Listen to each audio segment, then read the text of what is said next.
গত ভিডিওতে আমরা অ্যালডিহাইড নিয়ে কিছুটা জেনেছি। আমরা দেখেছিলাম যে এদের সাধারণ কাঠামোতে একটা কার্বনিল গ্রুপ থাকে, যার সাথে যুক্ত থাকে কোনো ধরনের কার্বন চেইন। সবচেয়ে সরল ক্ষেত্রে এখানে এটা শুধুমাত্র হাইড্রোজেন থাকতে পারে, আর এখানে অবশ্যই অন্তত একটা হাইড্রোজেন এই কার্বনিল গ্রুপের কার্বনের সাথে বন্ধনে যুক্ত থাকতে হবে। এটা ছিল একটা অ্যালডিহাইড। এখন অ্যালডিহাইডের খুব কাছাকাছি আরেক ধরনের অণু আছে, যার নাম হলো কিটোন। বিষয়টা পরিষ্কার করার জন্য কয়েকটা কিটোন অণু আঁকা যাক। এরপর আমরা অ্যালডিহাইড আর কিটোনের পার্থক্য নিয়ে চিন্তা করব। এখানে এটা CH3, এখানে এটা কার্বন, এখানে এটা হলো একটা কিটোন। আপনি বলতে পারেন এটা তো অ্যালডিহাইডের মতোই লাগছে, দুইটাতেই তো কার্বনিল গ্রুপ আছে। এখানে এটা হলো কার্বনিল গ্রুপ, এখানেও এটা একটা কার্বনিল গ্রুপ। এটা লেখা যাক কার্বনিল গ্রুপ। দুইটাতেই কার্বনিল গ্রুপ আছে। এখানে একটা কার্বন চেইন আছে, এটা সাধারণভাবে একটা কার্বন চেইন হতে পারে। এটা একটা মিথাইল গ্রুপ। তাহলে এই দুইটার পার্থক্যটা কোথায় আপনারা এখনই দেখবেন। এই অংশটা আমি এখনও আলাদাভাবে দেখাইনি। আপনি দুইভাবেই অ্যালডিহাইডের ব্যাপারটা চিন্তা করতে পারেন। আপনি এভাবে চিন্তা করতে পারেন যে এখানে কার্বনিল গ্রুপটা কার্বন চেইনের একদম শেষ প্রান্তে থাকে, আর একদম শেষে থাকে হাইড্রোজেন। অথবা আপনি বলতে পারেন যে অ্যালডিহাইডের ক্ষেত্রে অন্তত একটা হাইড্রোজেন কার্বনিল গ্রুপের কার্বনের সাথে যুক্ত থাকে। আমি যেভাবে এটা মনে রাখি তা হলো এখানে একটা হাইড্রোজেন আছে, আর কিটোনে তা নেই। কার্বনিল গ্রুপটা এখানে কার্বন চেইনের সাথে যুক্ত, এখানে কার্বনিল গ্রুপটার দুই পাশেই কার্বন যুক্ত থাকে। এখানেও একটা কার্বন আছে। আমি যেভাবে এদের পার্থক্যটা মনে রাখি তা হলো এভাবে, এটা মনে রাখাটা সহজ হয়। সেটা হলো অ্যালডিহাইডে একটা এইচ আছে, এখানে একটা এইচ আছে, আর অ্যালডিহাইডে একটা হাইড্রোজেন এই কার্বনের সাথে বন্ধনে যুক্ত আছে। এখন আমরা কিছুটা হলেও বুঝতে পারলাম যে কিটোন আসলে কি। এবার এদের নামকরণের সাথে পরিচিত হওয়া যাক। এখানে এটা হলো সবচেয়ে সরল কিটোন, আর এটাকে বলা হয় অ্যাসিটোন। এটা হলো এর কমন নাম, এটাকে বলা হয় অ্যাসিটোন। আর প্রকৃতপক্ষে কিটোন শব্দটা অ্যাসিটোনের জার্মান শব্দ হতে এসেছে। আমার মনে হয় কার্বনের বদলে সেখানে কে ছিল, যেটা হলো অ্যাকেটন। এটা দিয়ে তারা বলে যে ওহ, এটা তাহলে কিটোন। এটা হলো এর কমন নাম। কিটোনের নামকরণের আরেকটা প্রচলিত নিয়ম হলো এতে প্রতিটা গ্রুপের নামকরণ করা হয়। এটা অনেকটা ইথারের নামকরণের মতোই, কিন্তু আমরা এখানে শেষে ইথার লেখার পরিবর্তে কিটোন শব্দটা লিখি। এখানে একটা মিথাইল গ্রুপ আছে, এখানে আরেকটা মিথাইল গ্রুপ আছে, তাহলে এখানে দুইটা মিথাইল গ্রুপ আছে। এটা হবে ডাইমিথাইল কিটোন।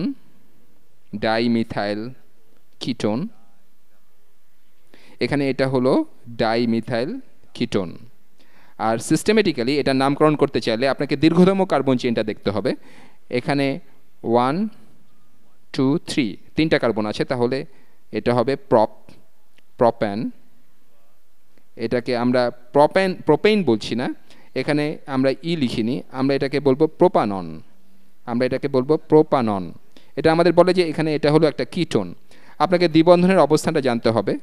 প্রোপাননের ক্ষেত্রে সেটা উল্লেখ করা দরকার হয় না, কারণ আপনি যদি জানেন যে এটা একটা কিটোন, তবে আপনি জানেন যে কার্বনিল গ্রুপের উভয় পাশেই একটা করে কার্বন থাকতে হবে। তাই এক্ষেত্রে আপনাকে উল্লেখ করতে হবে না যে কার্বনিল গ্রুপটা কোথায় আছে। আপনি যদি তা করতেই চান তবে আপনি বলতে পারেন যে সেটা 2 নম্বর কার্বনের সাথে আছে। আপনি যেদিক থেকে গণনা শুরু করুন না কেন, এটা 2 নম্বর কার্বনেই হবে। প্রোপাননের ক্ষেত্রে 2 উল্লেখ না করলেও কোনো সমস্যা হবে না। এবার আরও একটা করা যাক। ধরে নিচ্ছি যে আমাদের একটা অণু দেওয়া আছে যেটা দেখতে এরকম। সেটা দেখতে এরকম। প্রচলিত নিয়মে নামকরণ করলে আপনি বলবেন যে কার্বনিল গ্রুপের এই প্রান্তে আছে 1 2 3 তিনটা কার্বন, এই প্রান্তে 3টা কার্বন আছে, তাহলে এটা হলো একটা প্রোপাইল গ্রুপ।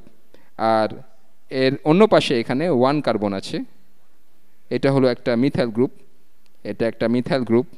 এখন এর নামকরণের সময় আপনাকে কার্বন চেনের আকারের ঊর্ধ্বক্রমে বা গ্রুপের আকারের ঊর্ধ্বক্রমে নামগুলো লিখতে হবে। তাহলে এক্ষেত্রে প্রথমে মিথাইল লিখতে হবে, কারণ এখানে শুধুমাত্র একটা কার্বন আছে, তাহলে এটা হলো মিথাইল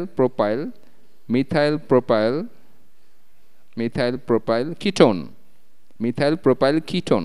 এটা হলো এই অণুটার প্রচলিত বা কমন নাম, যেটাই আসলে সবচেয়ে বেশি ব্যবহৃত হয়। সিস্টেম্যাটিক নামকরণের ক্ষেত্রে প্রথমে আপনাকে দীর্ঘতম কার্বন চেইন দেখতে হবে। এখানে 1 2 3 4 5 5টা কার্বন আছে, তাহলে এটা হবে পেন্ট। আর নাম্বারিং এমন দিক হতে করতে হবে যাতে করে কার্বনিল গ্রুপের কার্বনটাতে ক্ষুদ্রতম সংখ্যা দেওয়া সম্ভব হয়।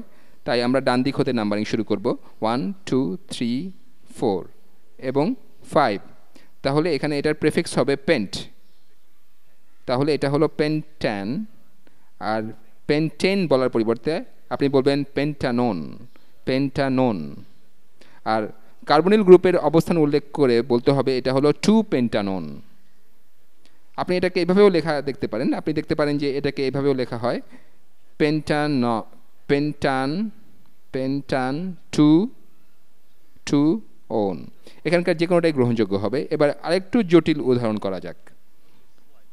ধরে নিচ্ছি এবার আমাদের এরকম একটা অণু দেওয়া আছে, এবার একটা অণু আছে যেটা দেখতে এরকম। এখানে এবার ক্লোরিন দিয়ে দিলাম। এটা এবার কি হবে? এখানে দীর্ঘতম চেইন হবে এই সাইক্লোহেক্সেন 1 2 3 4 5 6, 6টা কার্বন। আমি এখানে সিস্টেমেটিক নামকরণটাই শুরু করব। বেশি জটিল জিনিসের ক্ষেত্রে সিস্টেমেটিক নামকরণ বেশি ব্যবহৃত হয়। যদি 6টা কার্বন আছে আর এগুলো আছে একটা চেইনে, তাহলে এটা হলো সাইক্লোহেক্সান। আপনি এখানে ই বসাতেন যদি এখানে এই কার্বনিল গ্রুপটা না থাকতো, কিন্তু সেটা যেহেতু আছে তাই আমরা এটাকে বলবো সাইক্লোহেক্সানোন। তাহলে এখানকার এই জিনিসটার জন্য এর নামকরণ হয় সাইক্লোহেক্সানোন। আর এরকম রিংয়ের ক্ষেত্রে এটাই 1 নম্বর কার্বন হবে, তাহলে এটা হলো 1 নম্বর কার্বন। আর আমরা এমন দিক দিয়ে নাম্বারিং করব যাতে করে পরবর্তী গ্রুপটা ক্ষুদ্রতম সংখ্যায় আসে। তাহলে এটাকে আমরা 2 নম্বর কার্বন বানাচ্ছি। তাহলে এটা হলো 2 2 ডাইক্লোরো সাইক্লোহেক্সানোন। এটা হলো 2 2 ডাইক্লোরো সাইক্লোহেক্সানোন। আমি আরও 2টা দেখাবো, আমি সেগুলো আপনাদের দেখাবো কারণ এদের ক্ষেত্রে কমন নামটাই সাধারণত ব্যবহার করা হয়। আমি খুব দ্রুত সেগুলো দেখাচ্ছি। প্রথমটা হলো এখানকার এই অণুটা, এপাশে একটা মিথাইল গ্রুপ আছে CH3, আর এখানে আমাদের একটা বেনজিন রিং আছে, এখানে একটা বেনজিন রিং আছে। এখন আমরা প্রথমে সবচেয়ে সরল যে কিটোন দেখেছিলাম সেটার নাম ছিল অ্যাসিটোন। আর এক্ষেত্রে এর কমন নামটা অ্যাসিটোন থেকে আসে। এটাকে আমরা অ্যাসিটোন বলি না কারণ এখানে এটা মিথাইল গ্রুপ না, এটাকে বলা হয় অ্যাসিটো। আর এবার এটাকে অ্যাসিটোন বলার পরিবর্তে বলা হয় অ্যাসিটোফিনোন, কারণ এখানে ফিনাইল গ্রুপ আছে, এই বেনজিন রিংটা আছে, অ্যাসিটোফিনোন। এটা অনেক কমন অণু যেটার জন্য এই নামটা ব্যবহার করা হয়। এবার অন্য অণুটা দেখা যাক। আপনারা এটা যখন তখন দেখে থাকবেন, আমি এটা আপনাদের দেখাতে চাইছি। এটা একটা অণু যেটা দেখতে এরকম, এটাতে 2টা বেনজিন রিং আছে, এতে 2টা বেনজিন রিং আছে। অণুটা দেখতে এরকম, আর এটার নাম হলো বেনজোফেনন। আমি এই শেষ 2টার কমন নামটাই শুধুমাত্র আপনাদের দেখাতে চেয়েছি, কিন্তু আমি মনে করি সাধারণভাবে আপনারা একটা ভালো ধারণা পেয়েছেন যে অন্তত সহজ চেইনগুলোর কিভাবে নামকরণ করা হয়। হতে পারে সেটা কমন নাম, যেমন প্রোপাইল বা মিথাইল প্রোপিল কিটোন অথবা 2 পেন্টানন। আর এগুলোই হলো বেশি প্রচলিত অথবা হয়তো অনেক সহজ নামকরণের উদাহরণ।